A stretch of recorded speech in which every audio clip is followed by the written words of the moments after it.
everybody. Welcome to the David A. Perez podcast. We have our amazing guest, another real treat today. We've got Stacy Barnes, an executive coach, an international speaker who specializes in working with franchisees and franchisors to scale and grow beyond their limits. And so today we're going to talk about a lot of things, probably around training and coaching, I think, and how people get past their limiting beliefs. That's what we've been talking about so far. So how you doing, Stace? Fantastic. Happy to be here. This is awesome. Love it. This is going to be some fun times, man. Yeah. So, been around the block. I've known you for some time, but tell everybody, your background. Where are you coming from? So background originally, believe it or not, was technology. So I a long time ago when computers still had disk drives and things like that. The floppies? The floppies. The real floppies? The real floppies. The real floppies. The ones that actually were floppy. Yeah. But no, that's what I went to school for, and then I did that for a while and sold insurance for a while and was kind of trying to figure out what life was gonna do and what it was going to take me and what I wanted to do. And I stumbled across a franchise that you're familiar with called Liberty Tax. Yep. And I started out as in technical support with them, and was director of technical support for a while. And one of the first things I did, they had a gap in their training. And again, back then technology was different. It was a lot harder. Now it's a little more plug and play. And so one of the first things I did was I addressed our internal by building knowledge bases and support systems to try to help our franchisees. But external, I created a training that we took out to train our franchisees on technology issues. It was a week-long training all about tech. So it was Sounds like fun. Yeah, it was. No. So, I wasn't around in those days, but I'm not a geek. I just have geek-like tendencies.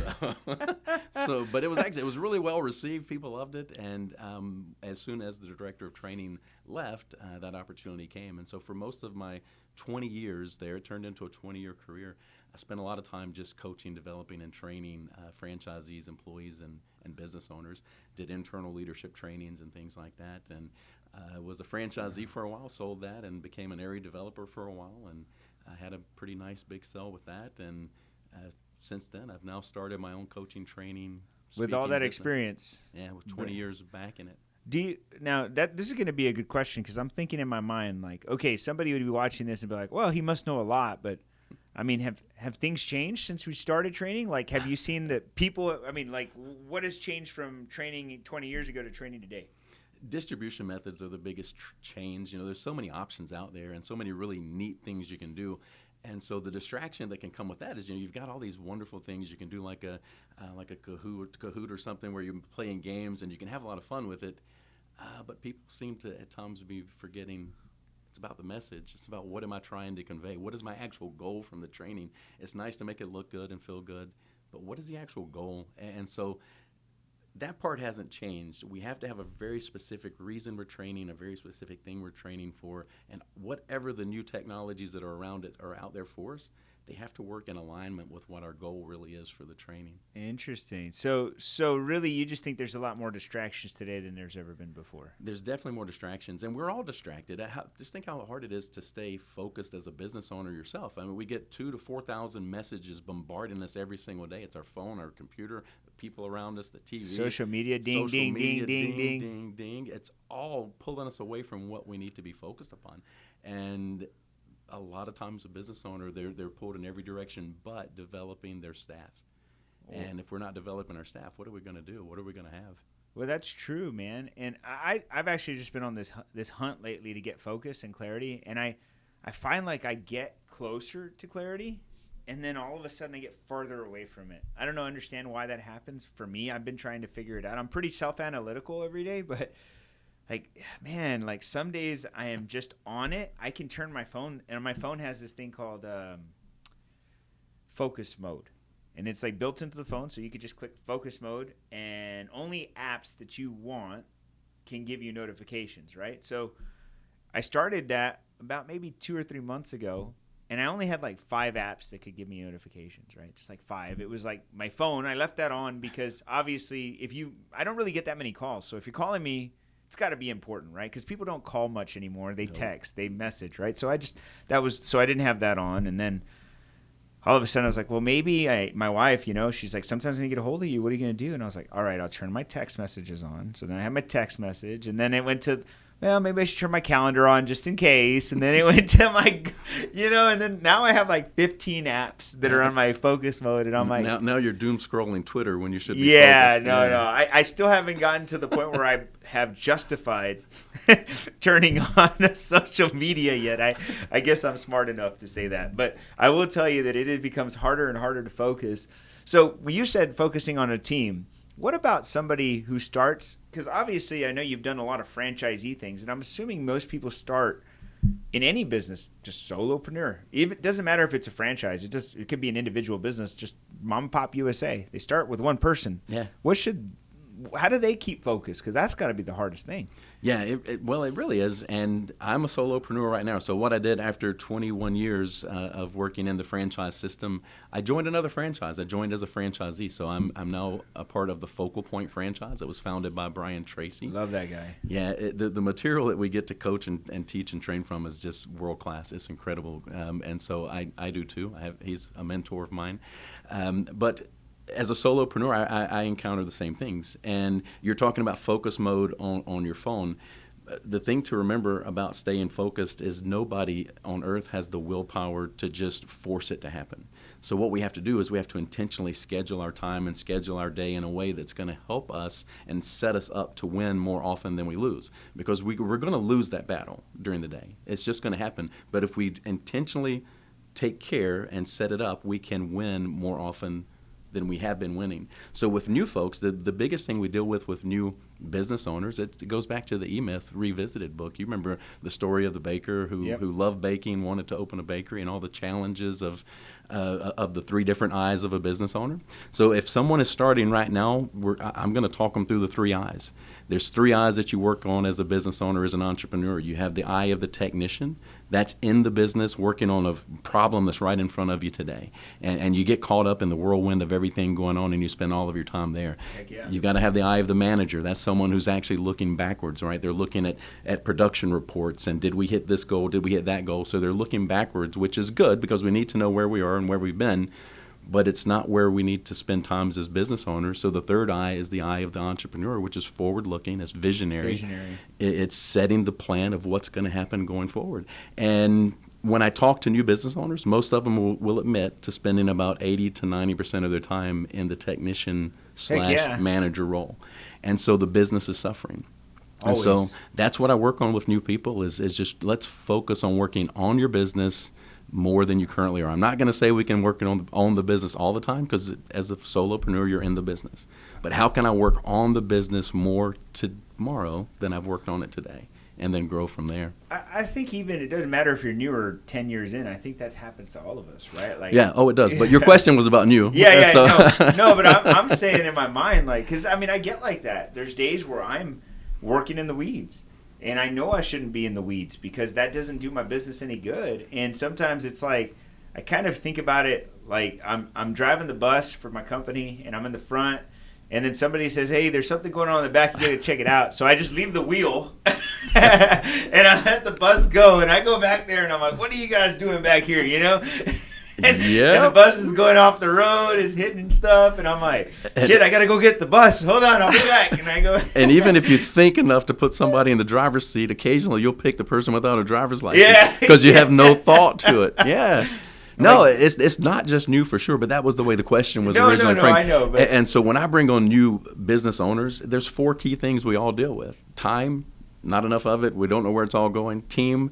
It's hard to build a great team. We're in the most difficult hiring time we've ever been in. That's right. There's money, again, not enough of it. Where are we going to get the financing and the things we need? And then how can I properly plan to become more effective? Not just efficient, but how can I be more effective so I can get more done within a good amount of time and not just taking my whole life away? Heck yeah, man. Well, this is...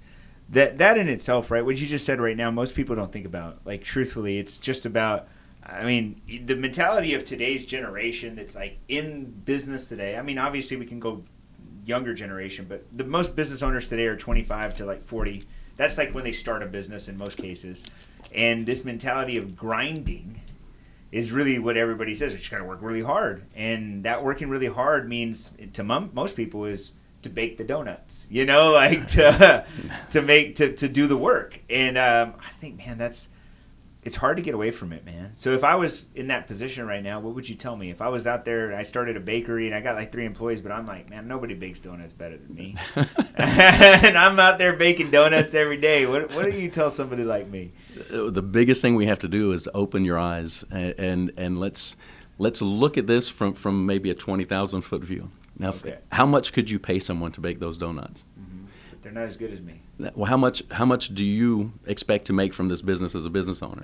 That's a better question. A lot of money. Now let's break that down. Based on the number of hours you'd like to work, how much do you want to make per hour? So give me a number you want to make per hour. I want to make at least $100 an hour. Well, if you want to make $100 an hour, can you make $100 an hour but baking donuts? And I'd have to sell a lot of freaking donuts. So we're going to prioritize your time on what's really $100 an hour work for my business versus I can pay somebody $20 or whatever the number is to do the job to at hand. make the donuts. Yeah. And so that would open my eyes pretty easily. Telling me now if I did it or not, that's a different story. That's got to be the hardest part, right? That's the hardest part. And I'm a solopreneur right now, and I have one employee, obviously, and it's the biggest knucklehead I've ever worked with. He rarely listens to me. And he also, my employee, me, I set my own focus mode on my phone. And as soon as I learned how to get around it, I get around it. Well, there's always something more pressing than focus mode. I find that now, like, I have the focus mode on, and I'm like, I forgot to tell this person this thing. And I'm like, crap. And I hate pushing the cancel focus mode button, but sometimes, then, I just have to do it. And I found that the most productive day I've had doing, because I do it Wednesday, my focus days are Wednesdays, and I found the most productive day was one day where the internet was off. Like I was at home. Now my phone had internet, but my house had no internet. So I'm at my home office, no internet. And I'm like, well, this is either a blessing or a really big curse, right? And I just soaked it in, and from 9 in the morning to like 4 in the afternoon, just complete focus. I had like 20 pages. Isn't that wonderful? 20 pages of notes. I could have solved world hunger that day. Yeah. I mean, I could have solved any problem that was in front. All I did, and by the way, I've had this method, and I don't remember where I got this from, but all I do is I just take out a piece of paper and write down the 3 biggest problems I'm facing right now. And then I'm just like, so how do I solve these 3 problems? And then I just like, what don't I see? What am I missing here? Who do I need? What resources do I need to have on my team? Who do I need to delegate this to? Who can I escalate this to? Who do I need to hire? Who do I need to consult with? Like, I just start writing it all out, and then I'm just at the end, I'm just going crazy, and I figure it out. And I leave the day like, man, that was so good. Yeah. So that's a Brian Tracy type of a thing to do there. It's called Mindstorming is what he called it. And the goal with each one of those things you're looking for a solution for, whether it's how to accomplish a goal or how to solve a problem, your goal with that is to put down 20 at least possible solutions. Don't judge them. Don't try to rank them or anything. Just write them down. The first 5 are easy. The next 5 to 10 are a little more difficult, and the last 5 are really difficult. And so the thing is to don't stop until you get 20, because what you'll find a lot of times your very best solutions are at the end when you've had to think harder about it. Interesting. But that whole mindstorming thing is great, and not having internet or phone is a wonderful thing. I backpack and do some other things. So on the long backpacking trips where I don't have access to the phone, it's the most productive thinking time that you can possibly have. So what I try to do with my focus mode is from 5 in the morning until 7 in the morning every day. That's my time. And so my day starts with a couple of video lessons that I like. I do a devotional and just a couple of things. And I'm starting to get better at journaling. I think you're onto something with writing it down. I think if we're going to find clarity, the 2 ways we find clarity are through the lips, by talking it out, and through the fingertips, by writing it out in a good, solid place to write it. Fingertips seems to be harder, which makes it better because you actually have to, like, you can talk super fast and forget what you said. But when you're writing, it's like you get it out good. And then, oh, man, my favorite question is, what don't I see? It's my favorite question. Whenever I write a solution, I'm always like, what don't I see here? Yeah, and end every meeting the same way. What are we missing? What did we miss after this meeting? So, yeah, that's a wonderful question. It gets so deep, man. I don't get that enough in my life. I know that. I remember last year, it was around this time last year, my wife and I did a trip to Wyoming. We went to what's the name? Yellowstone. Yeah. And we were out there, and we went in It's the like, middle. are you asking me or telling me? Yeah, I couldn't remember. That's why I'm asking myself. When you talk to yourself, you're a smart guy, just so you know. So I get to Yellowstone, and we get up the mountain, and boom, internet goes out. And all of a sudden, I started seeing birds, and I started seeing shit in the woods, right? You start smelling different. The snow looks cooler. We had a 4x4, and it was snowing at the top, so I'm there doing donuts. I wouldn't have done that stuff if I didn't have if I had internet, just so y'all know. I would have been like, I got to send this email real quick. Yeah. At the top, you know? Well, and it's the same thing. You do everything right, and you're focused today. You're going to start, this is exactly what I need to work on today. And then your mind's going to tell you, I probably should go send this email about this instead. Yep. And it's a challenge wherever you are, top of a mountain or sitting in your office. That's the challenge we face. It's interesting how that goes. So, okay, so we got business owners out there that are going through these challenges. I mean, who is a who's a perfect candidate for you? What are they going through? What size of a company are they for you to work with them that you feel like you have the best value to them? Yes. So I do business coaching. I do executive coaching with executive levels in larger corporations, and I do personal performance coaching as well for somebody that's just trying to find the next step. But my prime candidate are businesses that are in that startup to maybe 5 million area. So the reason is that's who I work with the most over the last 20 years, and I've got a lot of good feelings because I know the struggle. I've been through the struggle, and I want to help people to get started. It is so difficult to start and run and have a business that survives.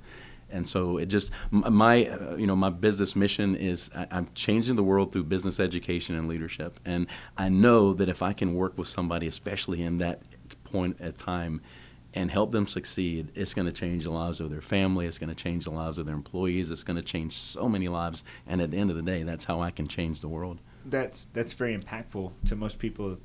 So I've known you for a long time, and I obviously know that when you got into this business, you're going to be successful. I knew that, by the way, because you've really helped a lot of people selflessly.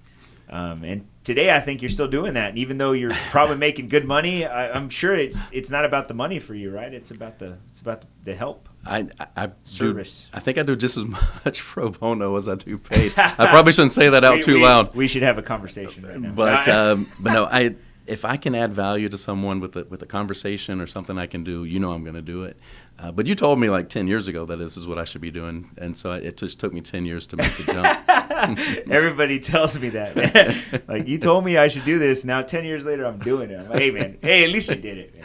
You definitely have done a lot for me, for our audience and our viewers. When I joined the franchise Liberty Tax many years ago, I was not open to personal development. I didn't know what that meant. And obviously you can take personal development in many ways. That could be so much for so many people, but I just didn't know that there was a plan to think, like to think about ways to improve yourself. I just didn't know that was a thing. I thought you just got better as age or better through experience. And obviously personal development is an experience, but I just didn't know that. And you exposed that to me early on.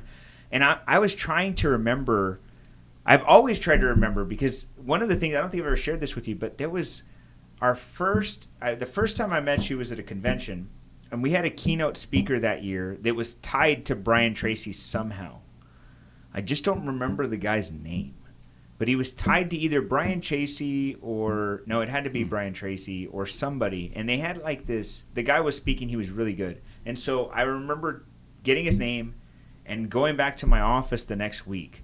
And I Googled him, and he had some sort of like MLM kind of leadership, coaching, personal development thing. And it was MLM, I could feel that. But it was like you get all these videos about different things like leadership and things. And that was my first investment. Like I did that thing, and it was a lot. I think it was like $300. And I was like, shit, this is a lot of money. But I feel like I need this in my life. And I bought into it because of that guy that I met as our keynote speaker. I just don't remember who it was. But it was really good. But you introduced him, and you came out after him, and then you were explaining to us why that was so important and why it was so impactful. And I was like, shit, he's right. like I need this shit in my life. Like, I need to change. And so, yeah, you exposed me to personal development. And ever since then, like, I'm just always looking for the next thing to learn. Yes, and it doesn't happen automatic. the only thing that happens with time as we get older, you're not going to grow in the way you want to grow just by letting it happen. And so it has to be very intentional. So the fact that you took that first intentional step, that led to where now you invest more in your own personal growth than just about anybody I know. And you know how important it is, and you invest in your team. I'm here this next couple of days because you're investing in your team because you know how valuable this is. But it took that very first step, that very first intentional step. And sometimes that means you got to come off some money. It means you got to come off some time, and you got to put real effort into it to get something out of it. But you've got. I think we all should be investing 10% into our own personal growth at least. At least. And you know what's funny is that I've come to the conclusion in my mind now that there's a lot of things I don't know, and I don't have time to wait to learn them. Like I don't have time. Like if I was just going to wait to experience something, I could be waiting a long effing time. Like I just could. So I'm tired of waiting. That's why I said, look, Stacy's got some things that I know he can help our team with. Bring him in. Like I'm tired of just saying I'll figure it out, because that's what I used to do. A lot of the years of my career, I would just figure it out. I would say, "Oh, we need to learn how to do this. I'll figure it out." Like I learned how to network computers. I learned how to network printers. I learned how to fix printers, take them apart, put them together. I mean, I remember, golly, there was this one year where I had like this Frankenstein room of computer parts in it. And every time something would break, I'd be like, "Don't worry, we got this." And I would take apart computers and put them together. And it was all because I just didn't want to pay somebody to do it. Because I was working and doing, like you said, right? Like I was the eye looking at this, doing the work, fixing the stuff, because that's all I could think about. Now, just imagine if you'd have been out in front of 100 people telling your vision and your message and those problems that you can solve in the world and how that could have impacted the business. I remember staying up all night programming computers, resetting passwords, all this shit. I fell for the same thing. But see, it came natural because that was my background. That's what at that time, I would much rather go in the back and work on a computer than to try to deal with a customer. You know, and that's no way. That's funny, right? That's no way to build a business. Yeah, you got to deal with a customer. You know, when I think it was in 2012 or 13, I remember sitting in my office, the December, which is one of the best months for tax businesses, and I'm about to train a bunch of new employees. And I remember staying at the office till like 2 a.m. creating my training series for the week. And I remember leaving there every night, because I did that like 4 nights in a row, like midnight, just putting together training and thinking about how they were going to take this information.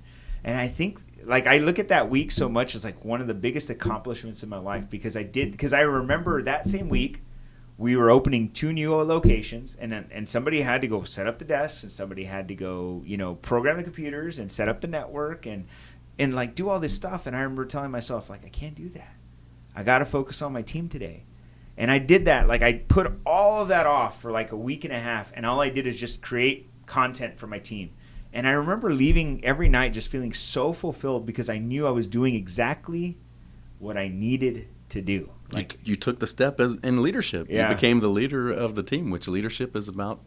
It's about building people and developing your team. Yeah, leadership is influence, nothing more, nothing less. So it's how you influenced your people to success. So you influenced me at the beginning to do that. And then I got into all these different things in my mind. Then you introduced me to John Maxwell, and then Maxwell, golly, man, that guy can change your life.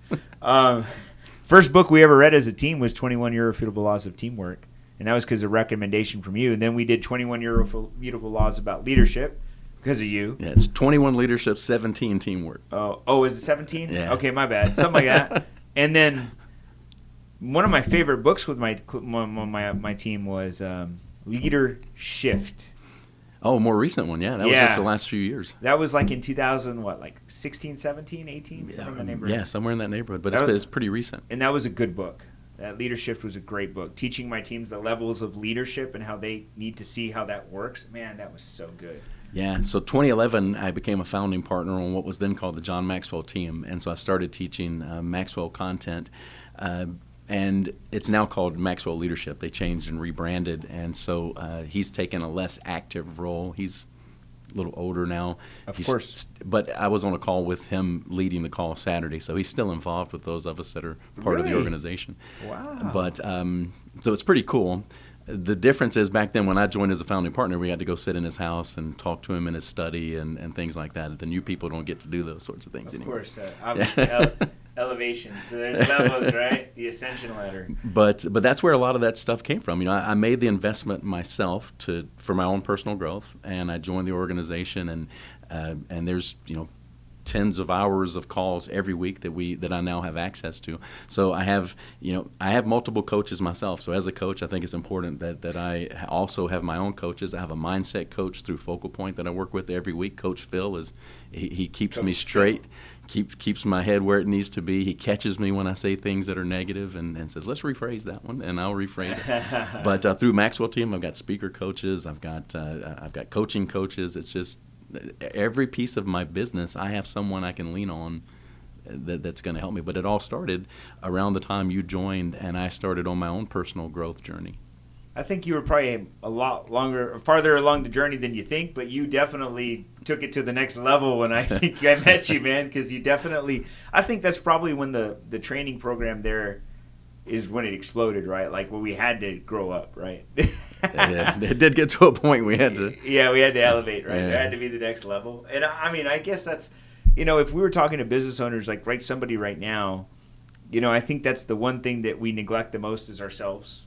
It's the one that we think we got to give money away to every vendor, every software, every company. And I find when I coach people that they're just wanting to pay to solve problems, right? But they think that money solves the problem, right? I have people all the time that tell me, well, if I just pay you, like, I'll hire a team. I'm like, I wish. I wish Yeah. I wish it was that And easy. then I'll snap my fingers. Yeah, it's all good. Or if I, if I pay you guys, like, I'll automatically get a new 100 customers. I'm like, I mean, you could, but it's not going to be because we made it happen. It's because you had to do some things to get there, right? I mean, I wish it was that easy, but I think that there's a lot of people out there that are thinking that development is like they pay somebody and they solve their problems, but that's just not it. You pay somebody for what? Why do I pay somebody to coach me? You pay to get access to a different way of thinking. You pay to get access to someone that's going to hold you accountable. You pay for the access to do the work. You want someone to help you, show you the work that needs to be done, and guide you on that journey. So what we see is when I start working with someone, we paint a picture of what that ideal future really looks like. How much time do you want in the business? How much do you want the business to be generating? What does that ideal team look like? And then we figure out, okay, well, let's chart a course to get there. And so we get great clarity, we get better effectiveness, we learn new leadership skills, we learn new sales and marketing skills, and we learn how to grow and scale a business. And so it's a process. It's not something where change doesn't happen in a day. Change happens daily with the process that we follow, and that's what coaching is really all about. Damn, that was well said, because there's a lot of people out there that just don't get what coaching is or how it works. And when you get clients that come to you, or new potential people, prospective people who are saying, hey, I want to work with somebody, do you ever turn down people? I have turned down people, and it's hard, especially in any business, when you're starting, it's hard to turn someone down because you feel like you need to get every client when you're first getting off the ground. But if you come to me and we're talking through this, and for whatever reason I feel that you don't have a teachable spirit, I'm not going to take your money, because if you don't have a teachable spirit, you're not going to do the work that's required to grow. So I did a group coaching this morning, and I told the group, I said, listen, where the magic happens is in the pre-work. It's in the thought exercises of thinking through this, and then let's get together and talk it out. So if I find someone that doesn't have that teachable spirit, that just not going to put in the work, I don't think they're going to do the work, they're going to have to prove to me somehow before I'm going to take their money, because I want to add value, but I don't want to just take money. That's not what I'm about. That's so funny. It would be like when I kept on saying, but I just want to bake donuts. Yeah. You're like, I can't help you, man. No, can't help you. If that's all you want to do, then you might want to sell your business and go bake donuts. Yeah, like become an employee, right? Yeah. You sell your business and get a job there. Get paid. Because it's true. I see people all the time. I tell people pretty often that they just don't need a coach. And they're like, but I need a change. I'm like, well, it doesn't sound like you're really serious about it, right? Like, I've had people join our coaching programs, and automatically, like the first day, they're like, okay, can I send my manager to this? And I'm like, this isn't, like, I wish we could, because maybe that would be a helpful thing if that's the person running your business. But they're like, they're not the one running the business. I am, but I just want to send them so that we don't miss out. And I'm like, it doesn't work like that. Like, it just... No, the other thing I see people fall the trap for is I've got somebody that's underperforming. I want to do a performance improvement plan, so I'm going to get them coaching. Well, that's not really how coaching is going to work. We can't fix someone who doesn't have the right attitude, that teachable spirit. Right? They got to get it, they got to want it, and they have the capacity to do it. If they don't have those things for the job, there's no amount of coaching that's going to fix them. when somebody is an alcoholic, the first step is to admit that you have a problem. Yeah. So if you can't admit it, I can't help you, right? Right. And so we're not just fixers. There's a process, and we both have to put in the work. So when I start working with someone, I don't have an official contract, and I don't even have a set amount of time normally. It's like, look, we'll just go monthly, and as long as I'm adding value, great. If not, just we'll talk about it. But what I do have is a commitment agreement, and the commitment agreement says this is what you should expect from me, and this is what I expect from you if you want this to actually work. And basically, it says do the work. Yeah. It's a partnership. Like, I go this far, you go this far, and when we meet in the middle, right, every time. Because if I go farther, it's not worth my time, and if you don't go us this far, it's not worth your time, right? Or money, right? So it's interesting how that works. So I know we talked about franchising in the beginning. So if somebody's out there in the franchise world, is that you specialize in working with franchisees and ORs? Yeah, I do, and mainly because it's what I know. That's what I did for so long, was helping franchisees. And a franchisee is in a unique position because they have all of the concerns of any other business owner, with the addition of having to abide by a franchise agreement, to get along with their franchisor, follow a certain system and a way of doing business, while taking that system and making it their own. And so it takes the challenges of any business and adds on a little bit of a complexity of just making it work within a franchise system. Now, I love franchising. I joined Focal Point because I love the system. What I really loved was the culture and the principles and mission. Everything spoke to me. But having a system of how to do business is important. So in some ways, it does simplify the process of starting a business, but you still have the exact same Problems. Issues. Time, Yeah. team, money, planning. It's across the board. Yeah. Like, it's not like you get a box and you open the box and it's all done. It doesn't work like that. You still have to do the same thing. And the really good franchises, they provide a lot of support. They provide a lot of training. A lot of it is going to be based around what they do. It's around their operating manual and the things that they do. Where sometimes I've seen, and my experience has been, that where they miss the boat is when they're not providing the business leadership training to help people become better leaders. I see that a lot. In fact, because I've been around a long time to see not just the franchise I've been involved in, but also other franchise orders and their business models. I think one of the biggest challenges most face is when they get somebody who's a high operating, let's call it business owner, to buy into the system. Then they do this multi-unit thing, which most want to, because most franchises in general, most one unit of anything isn't enough money for anyone. Most. I'm not saying that there's probably one out there that can tell me different. But for the majority of them, they need 5, 10, 15 of them to make it like wow money, like life-changing money. And so what I've seen the most of is a lot of them don't have, like, the franchisor doesn't give any help when it comes to multi-unit, multi-level leadership, organizational structure. They don't give any of that in most cases. Well, and even if there's a system in place to help monitor and lead a multi-unit operation, we've seen it I don't know how many times. We've seen it a lot, thousands of times. You get somebody that comes in, they have one unit, they just kill it. They knock it out of the park. They do just so great that they say, you know what, I'm opening my next one next year. When they open that second one, it never does as well, and usually does a little bit worse than the first one. Heck yeah. And it's not because of the franchisor did something wrong. It's because the franchisee themselves did not build the leadership around them, and one person, there's a leadership lid. It's in the 21 irrefutable laws. Whatever level leader you are, that's as high as your organization's going to go. And so if you're not developing other leaders with you, you get spread too thin with that second, third, and fourth location. And so if the franchisor isn't providing leadership training and coaching, you got to go out and get it if you really want to scale and get to that next level. That is so true. I think that can happen in any business, but I see it in this business the most in the franchise system, because franchise system is supposed to be able to allow you to do that very easily. Whereas Mom and Pop USA, if you open your own business, even if it's a great business, it's hard to systematize things to do multiple locations. Like, that's a real entrepreneur to build out the SOPs, the operations manuals, the training, the technology to do 3 locations of anything is hard. Yeah. So I can only imagine doing that plus learning to manage people. You know, Yeah. I see restaurants try to do this all the time. They want to, like a mom and pop tries to open one across town, and then it just doesn't work because Consistency goes down, and it just, they don't have that really strong leader. And one location, somebody that's operating, a leader that's operating more as a technician in the business, they can still accomplish a lot at one location because they're not pulled quite as thin. Pull them to that second one, it's a whole nother animal. So the old saying is, it's sometimes harder to go from 1 to 2 than it is to go from 2 to 10. So I found, just because of my experience, 3+ is easy. 3+ is easier than 1 to 2. 2, hardest thing. You get 5, anything after that's easy. With 1, you can succeed with bad habits. Yes. When you start to get the more it's hard, those bad habits really come back to bite you. You know, I find that the hardest thing I had when I was kind of growing in business was lack of, there's a way to say this, but I was just disorganized in general. Like I didn't have any processes for anything. So how people would get hired is like, fill out the application and just leave it on my desk and we'll figure that shit out when it's payday. You know, like that's how we used to do it. And marketing was like, what are we doing today? We're going to hit that side of town. What do we need? Let's go buy it today.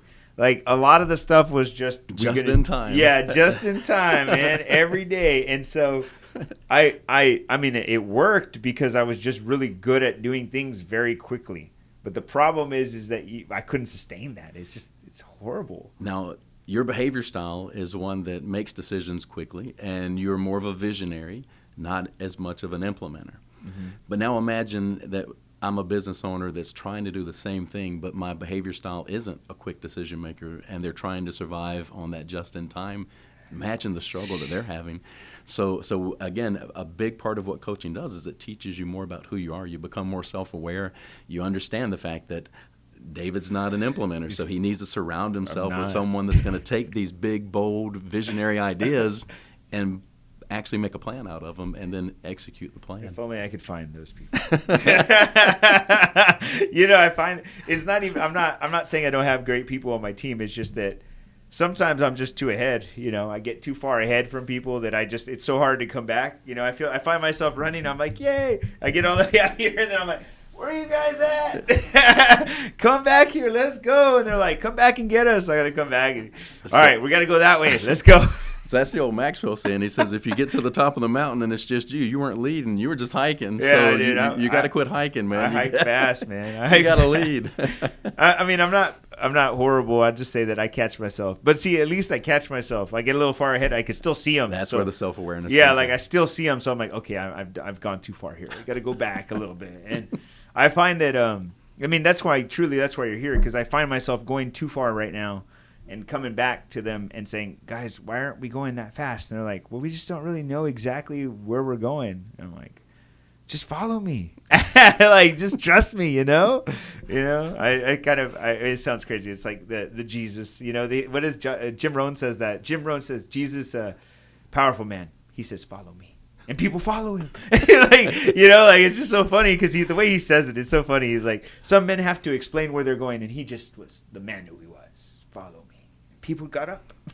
I'm like, I guess I feel like people should just follow me. It doesn't work like that. People don't follow me, man. So that's a tough comparison, man. Yeah, I know. I'm not trying to, but I'm trying to say I wish people would, but they don't. So yeah, it is what it is. In business today, I think all we have is our ability to lead people. And if we aren't the good leaders, it's just going to be a horrible situation. And I preach that to everybody every day, knowing that you're a great leadership coach. I guess to end today, can you share with the group maybe one key takeaway, maybe somebody that you coached recently that you felt had a very similar maybe problem that most of the people come to you with? Maybe one similarity between all your clients that most people can get over if they just understood one little thing, maybe a tweak or something you can help them with? Yeah, so the number one thing, and whenever I'm doing a strategic business review, we talked about that before we got started, but whenever I'm doing a strategic business review, it invariably comes around to time.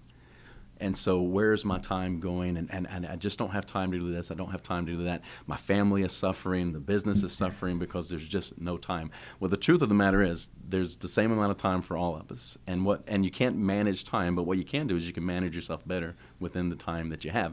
So the first thing I would recommend for you struggling with time is to just keep a log. What do you actually do? At least a week. What do you actually do? Keep it in 1 hour increments. What are you actually doing? What you're going to find most likely is you got a lot of time, because that time is going to things that aren't productive. You're not as focused as you could be, and we're going to find some efficiencies that we can gain by better managing ourselves within the time. But keep that log, know where your time is going, find out exactly what you're doing, and we've got to compare that against that list of what really should I be doing? What's the most important thing I should be doing every single day? So every single day, have a set of goals for the day, and whatever's number one on the list, as Brian Tracy would say, eat that frog. First thing you do, you get on the first one, whatever's most important.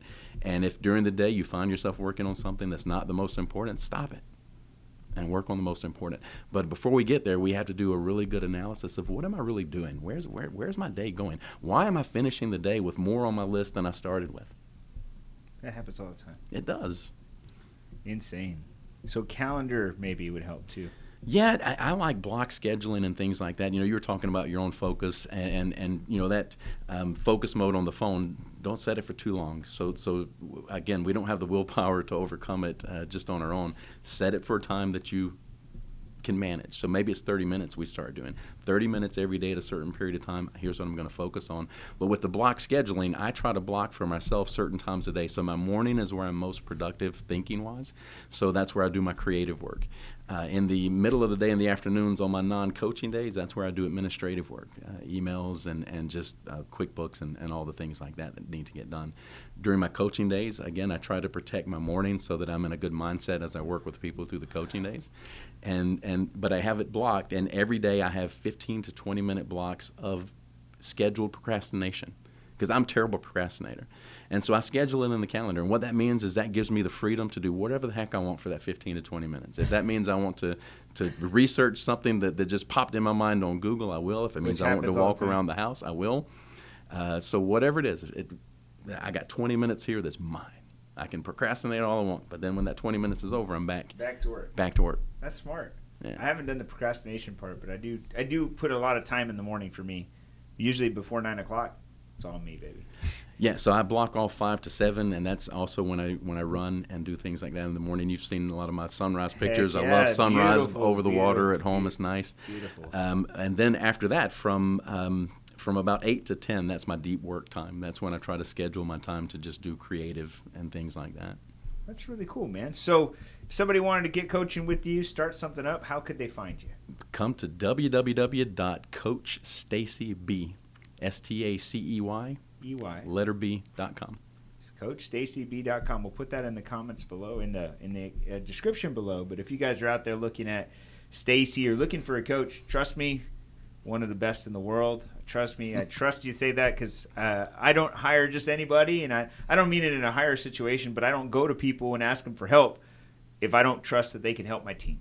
And my team and I hold that pretty sacred. So there's a lot of people who don't get to work with us. So if you guys are looking for somebody, he's the guy to go to. Another episode in the book. Stacy, thank you so much, man. Awesome. Thanks for having me. This was incredibly fun. I love these conversations. All right, guys. See you on the next one.